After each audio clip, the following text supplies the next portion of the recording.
You know that expression, hey, let's set the world on fire? Well, if you thought, what would be the closest thing to actually performing that massive feat? Or, if you're just to combine the phrase with the term literally, you would get Surt, the fire giant. He comes from a land older than mankind, and the Northmen call upon his flaming sword to raise their enemies to the ground. Surt is the other of the first level bosses that Senua will face to get across the bridge to Helheim. Surt and giants in general weren't necessarily an ally to the gods or anything. Giants were something different. Surt is famous for leading the fire giants into the final battle of Ragnarok, an end of the world essentially. He was to destroy everything on Earth and the 9 worlds, and quote, fling fire in every direction. So I guess some of you can fling your mixtapes around and just call yourself Surt. Get it? Get it? Alright.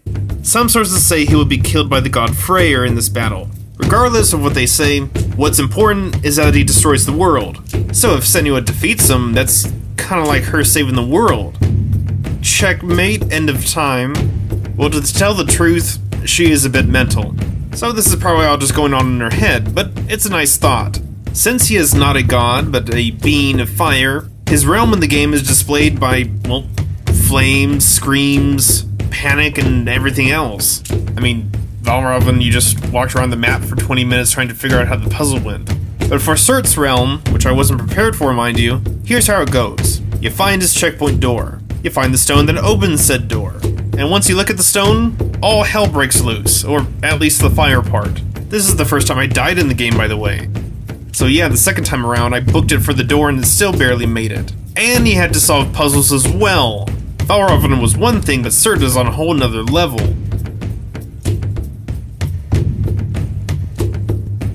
Giants are elemental forces, or forces of nature. They were not always evil, but let's just say they never really got along with the Norse gods for most of the time. And to tell the truth, the Norse gods weren't necessarily the prime examples of stand-up citizens.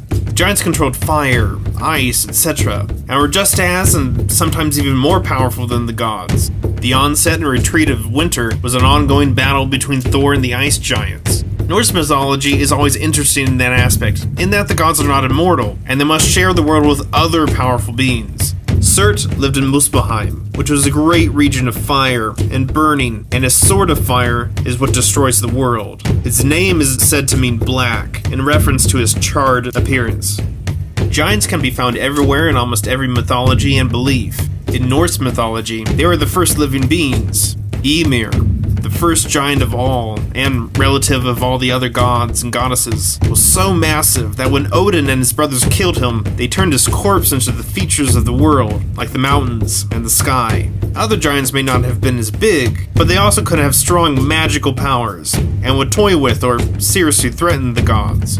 Giants have always had a very close and impactful part on the Norse culture, so it's interesting that Senua takes on a giant, and a world destroyer at that. If you like this video, and would like to watch more content like this and more, click that like button and subscribe to the channel. If you would like more information on the game, or Norse mythology in general, follow the links I've provided below. Also, if you'd like to catch up with me and my musings and conversations, consider following me on Twitter.